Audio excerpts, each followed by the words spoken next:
नमस्कार विद्यार्थी मित्रांनो, डायरेक्शन अकॅडमीच्या सरळ सेवा प्लॅटफॉर्मवर तुम्हा सर्वांचं स्वागत. बॉम्बे हायकोर्टच्या ज्या आपण अतिसंभाव्य जीके जीएसच्या प्रश्नांची चर्चा करत आहोत त्याच्या आपण आज 7व्या भागामध्ये पोहोचलेलो आहोत. तर त्यामध्ये आपण पुढच्या प्रश्नांपासून सुरुवात करूया लगेच. त्यामध्ये बघा, आपण उर्वरित जे अगोदरचे 6 जे भाग आहे तुम्हाला डिस्क्रिप्शन बॉक्समध्ये टेलिग्राम चॅनलची लिंक दिलेली बघा, तिथे तुम्हाला त्याची PDF अवेलेबल करून दिलेली आहे. तसेच आपली आजची ही जी PDF आहे ही पण तुम्हाला टेलिग्राम चॅनलवर लगेच मिळून जाईल. आपण आपल्या प्रश्नाला सुरुवात करूया. त्यामध्ये बघा, आवाज कोणत्या माध्यमातून प्रवास करतो? पर्याय निर्वात, दुसरं घन, द्रव आणि वायू, तिसरं फक्त वायू आणि चौथं फक्त पाणी. आवाज कोणत्या माध्यमातून प्रवास करतो? तर याचं उत्तर आहे बघा पर्याय क्रमांक 2, घन, द्रव आणि वायू. सॉलिड, लिक्विड आणि गॅसेस तिन्ही स्टेट मधनं आपल्याला साऊंड जो आहे तो ट्रॅव्हल करताना दिसते. आता निर्वात पोकळी व्हॅक्यूम मधनं प्रवास करू शकत नाही का? कारण की त्याला माध्यम लागते.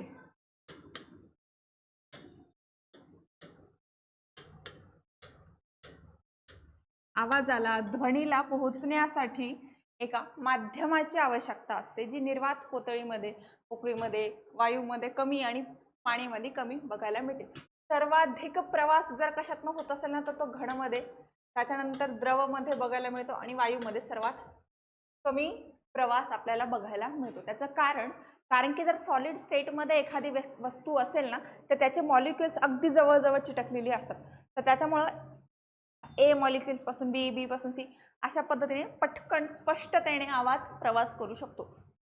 त्याचबरोबर जर तुम्ही द्रवरूपाला बघायला गेलं तर द्रवरूपाला घनापेक्षा म्हणजे सॉलिडपेक्षा लिक्विड स्टेटमध्ये ते मॉलिक्युल्स आहेत तुलनेने विरळ असतात. त्यामुळे आवाजाची फ्रिक्वेन्सी जी आहे का ती थोडी कमी आणि वेळ लागू शकतो. ते जर गॅसेस स्टेटमध्ये मॉलिक्युल्स हे लांब लांब पसरलेले असतात, मग त्यामुळे तिथे जी फ्रिक्वेन्सी असते, जी वेव्हलेंथ असते का ती तुलनेने कमी होते.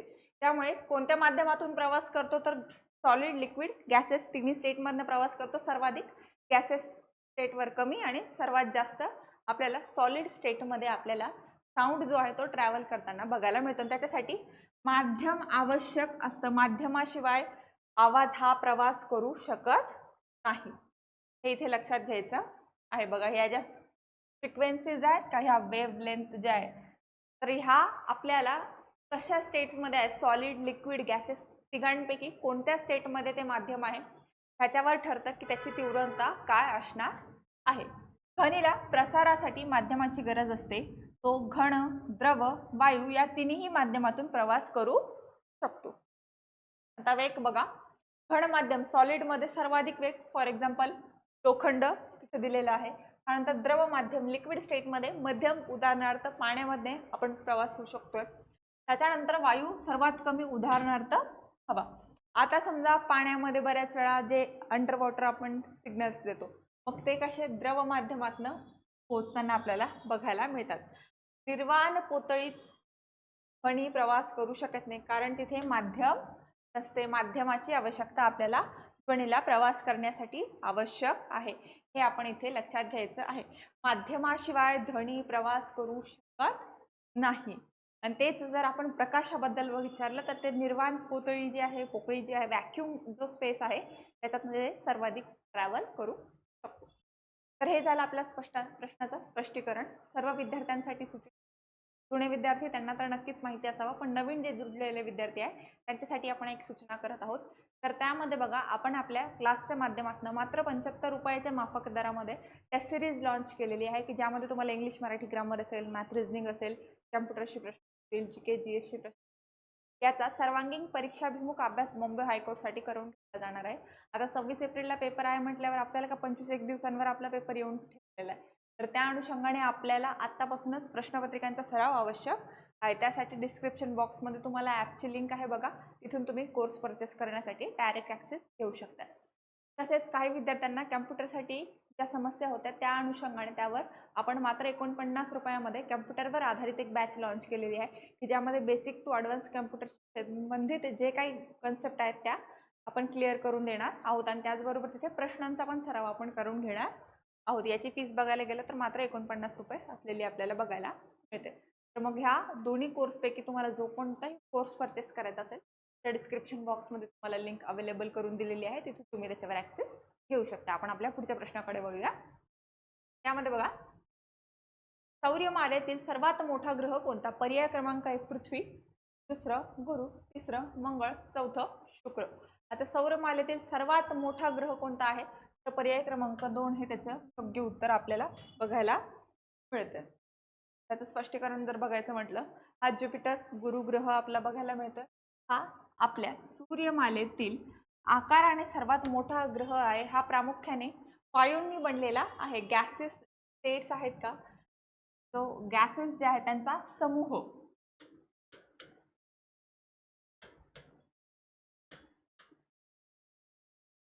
म्हणून आपण गुरु ग्रह याला ओळखत. आता गुरु ग्रहाबद्दल जर बघायला गेलं तर आपल्याला हा ग्रह स्वतःभोवती खूप वेगाने फिरतो, हे त्याचं सगळ्यात मोठं वैशिष्ट्य. हा स्वतःभोवती वेगाने फिरतो. त्याचबरोबर जर बघायला गेलं तर त्याला अनेक चंद्र म्हणण्यापेक्षा आपण इथे उपग्रह हा शब्द वापरू.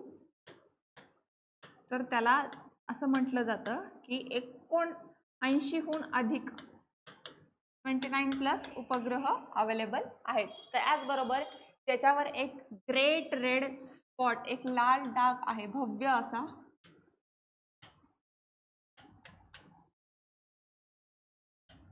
असलेला आपल्याला बघायला मिळतो. आणि गुरु ग्रह एवढा त्याचा आकाराची तुलना जर बघायला गेलं तर एकट्या गुरु ग्रहामध्ये जवळपास 1300 पृथ्वी मावू शकतील एवढा मोठा भव्य दिव्य असा त्याचा आकार असलेला आपल्याला बघायला मिळतो. मानवी शरीरातील रक्त शुद्ध करणारा अवयव कोणता? पर्याय क्रमांक 1 हृदय, दुसरं फुफ्फुसे, तिसरं मूत्रपिंड आणि चौथं मेंदू. तर पर्याय क्रमांक 3 मूत्रपिंड म्हणजे किडनी हे आपल्या इथे योग्य उत्तर असलेलं बघायला मिळतं. का? कारण की किडनी काय करते? फिल्ट्रेशनचं काम करते. अंतिमतः जे आपण जर बघायला गेलं, एक अंतिम फिल्टर जर कुठला असेल आपल्यासाठी तर तो आपल्याला ब्लॅडरमध्ये, किडनीमध्ये आपल्याला बघायला मिळतो की ज्याच्यातनं मग ते सेपरेट करून पाणी आणि रक्त, पोषक तत्व यांना शोषून घेतलं जाते आणि त्यांना पोषक तत्व, रक्त यांना वापस शरीरामध्ये पाठवलं जात आहे. तर त्यासाठी सगळ्यात मोठा फिल्टर जर कोणता असेल तर किडनी आपल्याला असलेलं बघायला मिळतं. मूत्रपिंड रक्तातील टाकाऊ पदार्थ आणि जास्तीचे पाणी गाळून शुद्ध रक्त तयार करते व लघवी तयार करते. विद्युत बल्बचा शोध कोणी लावला? पर्याय क्रमांक 1 न्यूटन, दुसरं एडिसन, तिसरं टेस्ला, चौथं गॅलिलिओ. तर पर्याय क्रमांक 2 थॉमस एडिसन हे त्याचं योग्य उत्तर असलेलं आपल्याला बघायला मिळतं की ज्यांनी विद्युत दिवेचा शोध लावला. गॅलिलिओ कशासाठी ओळखतो आपण? दुर्बीणसाठी.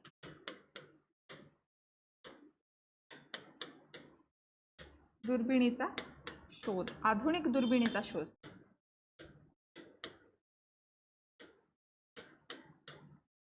आणि त्यांच्या अगोदर, गॅलिलिओच्या अगोदर आधुनिक दुर्बिणीचा शोध कोणी? आपल्या बृहत संहितेमध्ये वराहमिहिर यांनी तो लावलेला बघायला मिळतो.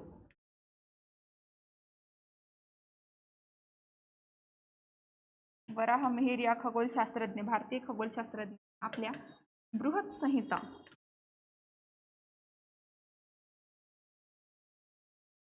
या ग्रंथामध्ये दुर्बिणीबद्दल आणि त्याचबरोबर नवग्रहांबद्दल बोललेलं आहे.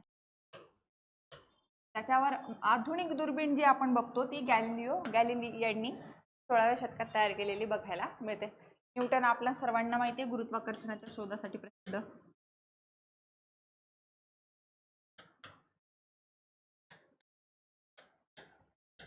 टेस्ला आता आपल्या एलन मस्कची कंपनी.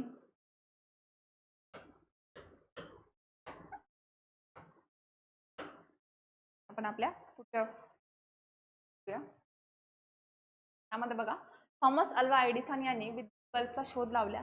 त्यांनी असं म्हटलं जातं की 1000हून अधिक वेळा प्रयोग केला आणि त्याच्या अंतिमतः त्यांनी त्या विजेच्या दिव्याचा शोध लावलेला आपल्याला बघायला. तर पर्याय क्रमांक बघा, भारतातील सर्वात मोठे वाळवंट कोणते? तर पर्याय क्रमांक 1 सहारा, दुसरं थार, तिसरं गोबी आणि चौथं कालाहारी डेझर्ट. तर पर्याय क्रमांक 2 थार डेझर्ट हे आपलं योग्य उत्तर बघायला मिळतंय. भारतामध्ये हा जो पोर्शन आहे का आपला त्या पोर्शन मध्ये त्याला थार वाळवंट बघायला मिळते. त्याच्यातला बहुतांश भाग आपल्या राजस्थानमध्ये, तसेच उत्तर गुजरात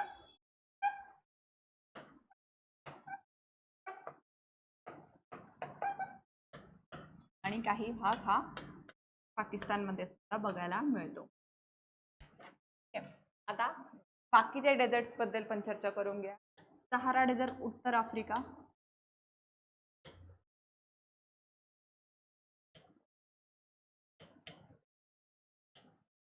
गोबी डेझर्ट मंगोलियामध्ये,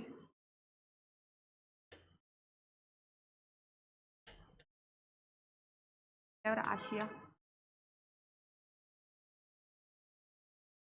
त्यानंतर कालाहारी आणि नाबी दक्षिण आफ्रिका खंड, दक्षिण आफ्रिका देश नाही.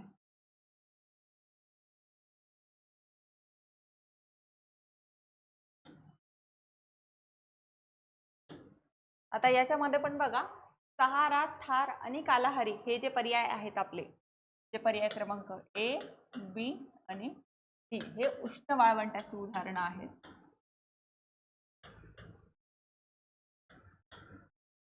तर गोबी डेझर्ट जो आहे का आपला, पर्याय क्रमांक 3 हे शीत वाळवंटाचे उदाहरण.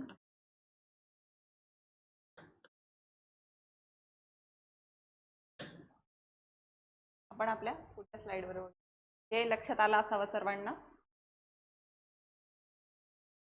थार डेझर्ट राजस्थानमध्ये प्रामुख्याने आढळते. जगातील सर्वाधिक लोकसंख्या असलेलं वाळवंट म्हणून ओळखलं जाते.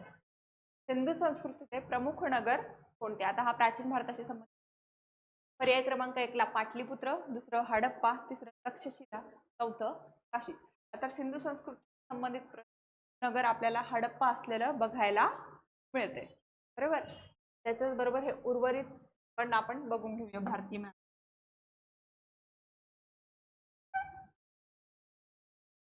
हडप्पा आपल्याला इथे बघायला मिळते, जे प्रेझेंट आपल्याला पाकिस्तानमध्ये बघता येईल. काशी उत्तर प्रदेशमध्ये.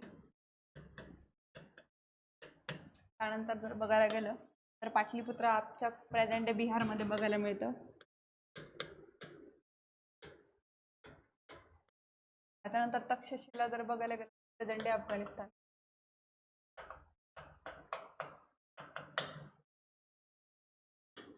राजा तक्षक द्वारा बनवली गेली असते त्याच्याबद्दल मान्यता.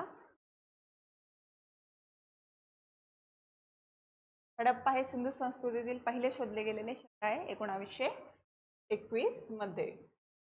तर त्याच्या संशोधनासाठी राखलदास बॅनर्जी व दयाराम साहनी हे 2 नावं लक्षात ठेवायची आहेत.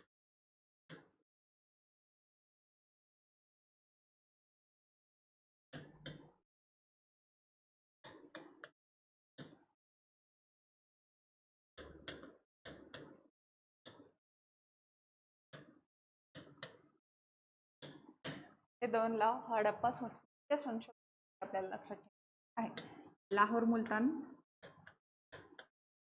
रेल्वेचं काम करताना आपल्याला ह्या विटा आणि नवीन संस्कृतीचा शोध लागला कशा? त्या रावी नदीच्या किनाऱ्यावर.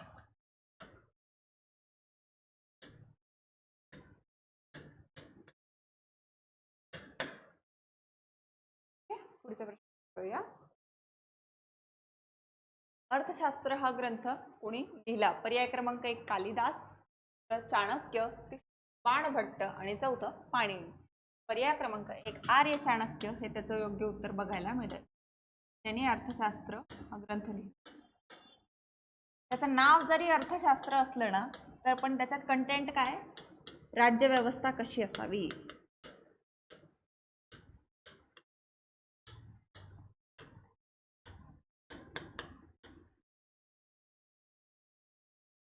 आणि ह्याच अर्थशास्त्र ह्या ग्रंथामध्ये त्यांनी आपला प्रसिद्ध असा सप्तांग सिद्धांत मांडलेला आहे.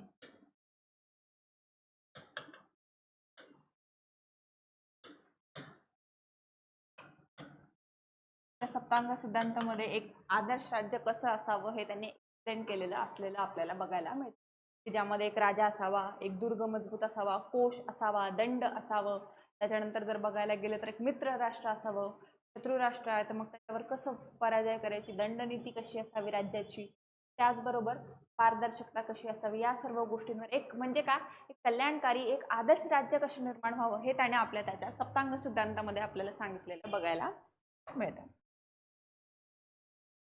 त्यानंतर बघा पाणिनी यांनी अष्टाध्यायी लिहिलेलं आहे.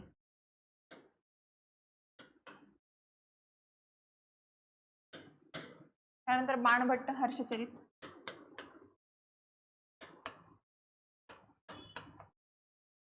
आणि त्यानंतर कालिदास जे आहेत संस्कृतचे महान असे लेखक यांना आपण ओळखतो, बरोबर. मग त्यांची रचना काय काय, त्यांनी काय काय पुस्तकं लिहिली ती आपण घेऊन ठेवूया एकदा.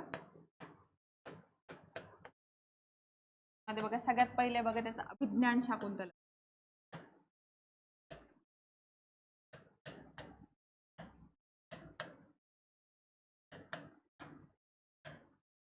शाळेत संस्कृत शिकलेल्या विद्यार्थ्याला हे काही नवीन आहे नाव. अभिज्ञान शाकुंतलम नंतर मालविका अग्निमित्र,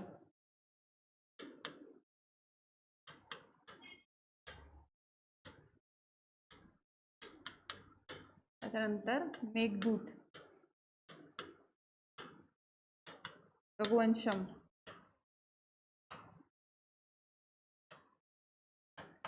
आणि कुमार संभवम.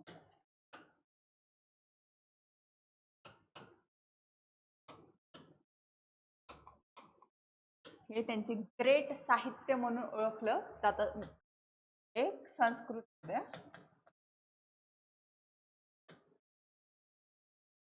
प्रश्नाकडे वळूया आपण. चाणक्य, त्यांना कौटिल्य या नावाने पण ओळखलं जातं, त्यांनी मौर्य काळात राजकारण व प्रशासनावर हा महत्वाचा असा अर्थशास्त्र हा ग्रंथ लिहिलेला आहे. आपण चाणक्य नीतीसाठी त्यांना चला आपण आपला पुढचा प्रश्न बघूया. त्यामध्ये बघा भारतातील मान्सून पावसाचा मुख्य स्रोत कोणता? पर्याय क्रमांक 1 अरबी समुद्र, दुसरा पर्याय अटलांटिक महासागर, तिसरा पॅसिफिक महासागर आणि चौथं आर्क्टिक महासागर. पर्याय क्रमांक 1 अरबी समुद्र व बंगालचा उपसागर भारताच्या मान्सून पावसाचा मुख्य स्रोत असलेले आपल्याला बघायला मिळतं. आता अरबी समुद्र आणि बंगालचा उपसागर का? कारण की नैऋत्य मोसमी वारे आणि ईशान्य मोसमी वारे त्याचबरोबर पूर्वय्या वारे आपल्याला इथून बघायला मिळतात.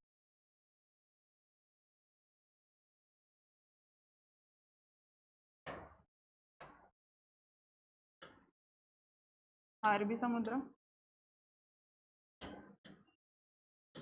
यूबी, बंगालचा उपसागर, बे ऑफ बेंगाल. वारे वाहतात कोणते झाले?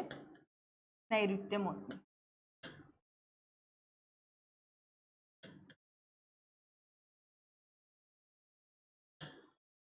आता हेच वारे फक्त एवढ्या एरियात तर वाहणार नाही, ते इकडून पण तर वाहतील, मग ते इकडनं अशी वाहत काही जात आहेत. परंतु काही वारे जे आहेत का, ही जी अशी वाहत जाणारी वारे आहेत का, ते असे पण रिफ्लेक्ट होत आहेत. त्यांना काय शब्द? पूर्वय्या. जे बंगालच्या उपसागरातलं पाणी आणतात. त्याचबरोबर दुसरा आहे बघा आपला परतीचा पाऊस इकडनं येणार, ईशान्य मोसमी.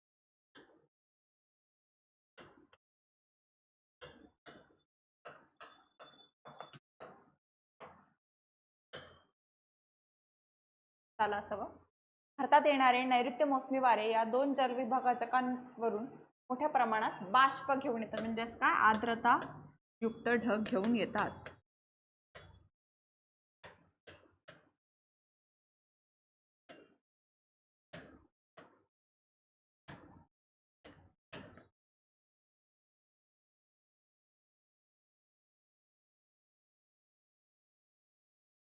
उत्पादनाचे घटक खालीलपैकी कोणते आहेत? पर्याय क्रमांक 1 जमीन, श्रम, भांडवल, उद्योजकता, दुसरं जमीन, पाणी, हवा, तिसरं श्रम, पाणी आणि तंत्रज्ञान आणि चौथं भांडवल, कच्चा माल आणि हवा. उत्पादकाचे घटक, एखादं उत्पादन जर घ्यायचं असेल तर पर्याय क्रमांक 1 जमीन, श्रम आणि भांडवल आणि उद्योजकता हे आपल्याला असलेलं.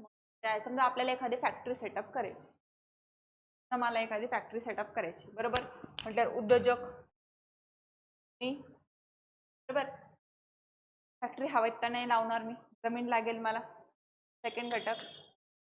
आता त्या फॅक्टरीमध्ये मला इन्व्हेस्टमेंट करावी लागेल, भांडवल. भांडवल आहे, जमीन आहे, मी स्वतः उद्योजक म्हणून आहे, मला मजूर पण तर लागतील, वर्कर पण तर लागतील, मॅनेजमेंट टीम पण तर लागेल, ते काय श्रम. चारी परस्पर घटक जेव्हा एकत्र येतात तेव्हा वस्तूचे उत्पादन होते आणि प्रत्येकाला त्याचा मोबदला मिळत असतो. त्यामध्ये बघा, कोणत्याही वस्तू किंवा सेवेच्या उत्पादनासाठी हे 4 घटक आवश्यक आहेत. त्यांना फॅक्टर्स ऑफ प्रोडक्शन असे म्हटले जाते आणि प्रत्येकाला आपला आपला मोबदला मिळत असतो. जमिनीला खंड मिळतो, व्याज मिळतं, भांडवलावर व्याज मिळते, लेबरला वेतन मिळते आणि उद्योजकाला नफा मिळत आहे. फ्रीमध्ये कोणी करत नाही, परतीच्या अपेक्षेवरच करत आहेत, हे लक्षात घ्यायचं. मागणीचा नियम कोणाशी संबंधित आहे? उत्पादन, किंमत, मागणी आणि किंमत आणि पुरवठा. तर पर्याय क्रमांक 3 मागणी आणि किंमत याच्यावर मागणीचा नियम आपल्याला ठरत असलेला बघायला मिळतो. त्यामध्ये बघा ना, आता समजा वस्तूची मागणी आहे, जीवनावश्यक वस्तूंवर आपल्याला मागणीचा नियम लागू होत नाही. फॉर एक्झाम्पल मीठ, गोळ्या, औषधी एखाद्या आजारी व्यक्तीसाठी जीवनावश्यकच आहे ना, तो थोडी त्याच्यावर मागणीचा नियम लावणार आहे. नाही, किंमत वाढली आहे, मागणीचा नियम काय सांगतो? किंमत वाढली, काय होते? मागणी, तेच किंमत कमी झाली तर मागणी वाढते, लोकांची खरेदी शक्ती वाढते ना त्यातनं. परंतु त्याला अपवाद काय? तर जीवनावश्यक वस्तू. समजा एखादा आजारी पेशंट, गोळ्यांची किंमत 100 रुपयाची गोळी त्याला 1000 रुपयाला जरी मिळाली गोळी औषध, तरी तो ते घेणार ना बरं होण्यासाठी. मीठ किती महाग झालं तरी तुम्ही मी ते खरेदी करणारच ना, जीवनावश्यक आहे. त्या जीवनावश्यक वस्तू मागणीचा नियम लागू होत नाही. तर आपला पर्याय क्रमांक 3 किंमत आणि मागणी हे त्याचं योग्य उत्तर. चलनवाढ, इन्फ्लेशन म्हणजे काय? वस्तूंची किंमत कमी होणे, वस्तूंची किंमत वाढणे आणि उत्पादन वाढणे आणि चलनाचे मूल्य मूल्य वाढणे. तर पर्याय क्रमांक 2 वस्तूंची किंमत वाढणे हे आपल्याला योग्य उत्तर बघायला मिळते. चलनवाढ सांगते, इन्फ्लेशन बद्दल ते बोलत आहे. त्यामध्ये बघा, चलनवाढ म्हणजे बाजारातील वस्तू आणि सेवांच्या सरासरी किमतीत होणारी सततची वाढ. काय हा एरो बघा ना, काय सजेस्ट करते? कन्सिस्टन्सीने होणारी वाढ. यामध्ये खरेदी क्षमता, परचेसिंग पॉवर ही काय होते? कमी होते. इन्फ्लेशन मध्ये आपली परचेसिंग पॉवर कमी होत असते. मानवी विकास निर्देशांक, ह्युमन डेव्हलपमेंट इंडेक्स कोणत्या संस्थेद्वारे मोजला जातो? पर्याय क्रमांक 1 IMF, वर्ल्ड बँक, तिसरं UNDP आणि चौथं RBI. तर पर्याय क्रमांक 3 UNDP हे त्याचं योग्य उत्तर असतं आपल्याला बघायला.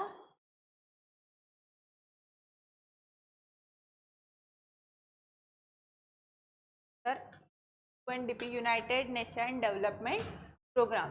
दुसरं काय आहे आपलं full form? IMF, world bank, international monetary fund, RBI, reserve bank of India. UNDP बघा, त्यामध्ये संयुक्त राष्ट्र विकास कार्यक्रम दरवर्षी मानवी विकास अहवाल प्रसिद्ध करतो. यामध्ये शिक्षण, आरोग्य आणि उत्पन्न, शिक्षण, आरोग्य आणि उत्पन्न ह्या 3 सेक्टर हे काय त्याचे निर्देशक आहेत.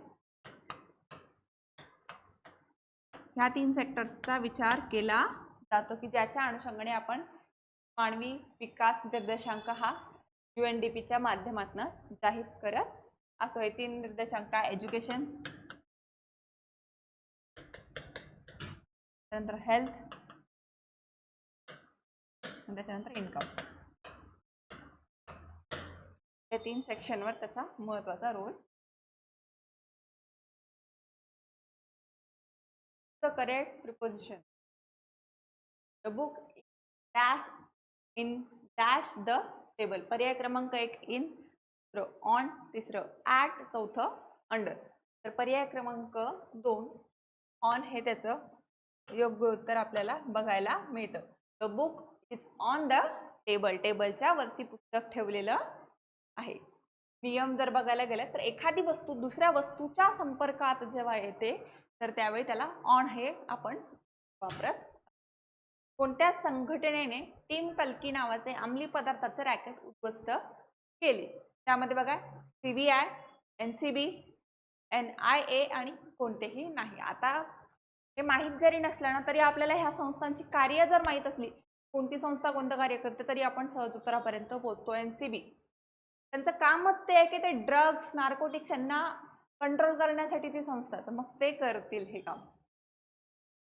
नार्कोटिक्स कंट्रोल ब्युरोने नावच सजेस्ट करते ना, अलीकडेच टीम कल्की या देशव्यापी अंमली पदार्थ वितरण जाळ्याचा पर्दाफाश केला आहे. हे त्यांचं काय आहे, लोगो आहे. Narcotics control. भारताचे संविधान कधी लागू झाले? 15 ऑगस्ट 1947, 26 जानेवारी 1950, 26 नोव्हेंबर 1949 आणि 2 ऑक्टोबर 1900. संविधान कधी लागू झाले विचारत आहे ते. तर पर्याय क्रमांक 2, 26 जानेवारी 1950 पासून पूर्णतः संविधान लागू झाले. पूर्णतः 2 ऑक्टोबर 1950 काही बदल नाही. 15 ऑगस्ट 1947 काय स्वातंत्र्याचा दिवस.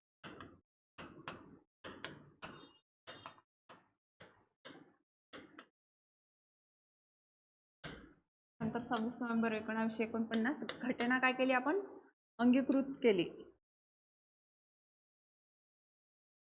आणि स्वतः प्रत अर्पण केली.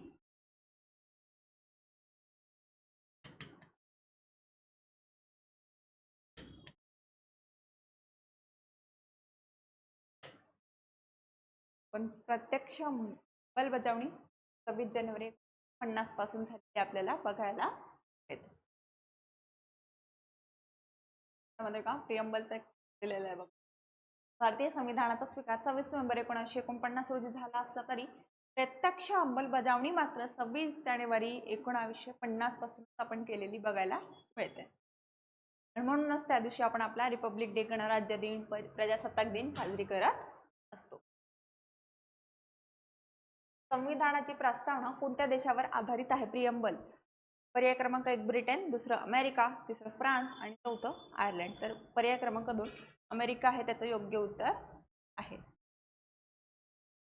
भारतीय संविधानाची प्रस्तावना आपण अमेरिकेच्या प्रेरणेतून तयार केलेली आहे आणि ती संविधानाचा भाग मानली जाते, गाभा मानली जाते. कधी? 1973च्या केशवानंद भारती खटल्याच्या नंतर.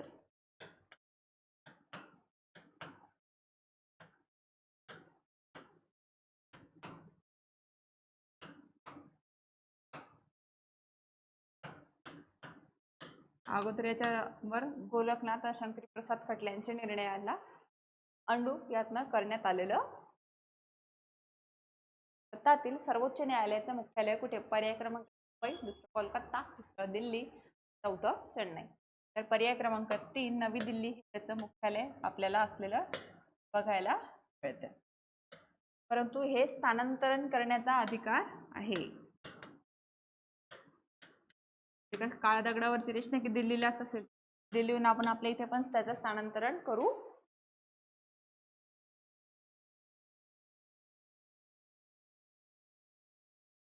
मध्ये आपल्याला बघायला. अशा रीतीने आपले आजचे जे काही प्रश्न आहेत का ते आपण सोडवलेले आहेत. आशा करते की तुम्हाला ते सर्व समजले असावी आणि आपण आपल्या पुढच्या लवकर भागामध्ये भेटूयाच. त्या सर्वांच्या अगोदर आपण सर्व विद्यार्थ्यांसाठी मला डिस्क्रिप्शन बॉक्समध्ये टेलिग्राम चॅनलची लिंक दिलेली, त्यामध्ये आपण बॉम्बे हायकोर्टसाठी येणारे GK GSची अतिसंभाव्य प्रश्नांची चर्चा करत आहोत. या लेक्चर सिरीजमध्ये हे आपलं 7वं लेक्चर त्यामध्ये होतं. याच्या अगोदर जी 6 लेक्चर झाले त्या सर्वांची PDF आपल्याला टेलिग्राम चॅनलवर सर्व विद्यार्थ्यांसाठी फ्री ऑफ कॉस्टमध्ये उपलब्ध करून केलेली. त्याचबरोबर 26 एप्रिलचा पेपर लक्षात घेता विद्यार्थ्यांच्या सोयीने आपण मात्र 75 रुपयाच्या माफक दरामध्ये टेस्ट सिरीज आहे की ज्यामध्ये तुम्हाला 20 टेस्ट तुम्हाला त्याच्यामध्ये अवेलेबल करून दिली जाणार आहे. तर डिस्क्रिप्शन बॉक्समध्ये तुम्हाला ॲपची लिंक आहे की जी त्याच्यावर डायरेक्ट ॲक्सेस घेऊ शकता. त्याचबरोबर स्टेनोग्राफर असेल, क्लर्क असेल या पदासाठी त्यांनी अप्लाय केलं, त्यांना संगणकावर आधारित 10 प्रश्न हे कंपल्सरी आहेत. तर त्या अनुषंगाने आपण सर्व विद्यार्थ्यांना मात्र 49 रुपयामध्ये संगणकावर आधारित बॅच लॉन्च केलेली आहे. ती पण जर तुम्हाला परचेस करायची असेल तर डिस्क्रिप्शन बॉक्समध्ये तुम्हाला त्याची लिंक बघायला मिळते. आणि या व्यतिरिक्त जर कोणी नवीन विद्यार्थी असेल तर त्या सर्वांसाठी मात्र 399 रुपयाच्या माफक दरामध्ये आपण बॉम्बे हायकोर्टवर आधारित बॅच लॉन्च केलेली आहे, की ज्यामध्ये तुम्हाला लाईव्ह प्लस रेकॉर्डेड स्वरूपाचे लेक्चर्स मिळतील आणि त्यामध्ये मग तुम्हाला अनलिमिटेड वॉच टाईम असेल, जवळपास 3000 प्रश्नोत्तराव PDF स्वरूपातील नोट्स असतील, टेस्ट सिरीज असतील, तर तुम्हाला त्यामध्ये 399 रुपयाच्या माफक दरामध्ये अवेलेबल करून दिली जाणार आहेत. त्यामध्ये तुम्हाला इंग्लिश मराठी ग्रामर असेल, मॅथ रिझनिंग असेल, GK GS असेल, कम्प्युटरवर आधारित लेक्चर हे सर्व तुम्हाला बघायला मिळतील. तर तुम्हाला डिस्क्रिप्शन बॉक्समधील लिंकवर जर तुम्ही क्लिक केलं तर अशा स्वरूपाचं ॲप तुम्हाला आपल्याला ओपन झालेलं बघायला मिळेल. तिथून ते इन्स्टॉल करून ॲक्सेस त्याच्यावर घेऊ शकता. त्याचबरोबर तुम्हाला टेलिग्राम चॅनलची पण लिंक तुम्हाला डिस्क्रिप्शनमध्ये दिलेली आहे, की जेणेकरून तुम्हाला फ्री ऑफ कॉस्टमध्ये तिथे PDF अवेलेबल करून दिलेली आहे. तसंच तुम्हाला कॉन्टॅक्ट नंबर डिस्क्रिप्शन बॉक्समध्ये दिलेला आहे. बॉम्बे हायकोर्टशी संबंधित ज्या काही तुमच्या समस्या असतील तर त्या तुम्ही तिथे विचारू शकताय. थांबूया आपण इथे. धन्यवाद आणि भेटूया आपल्या पुढच्या भागामध्ये अतिसंभाव्य प्रश्नांच्या.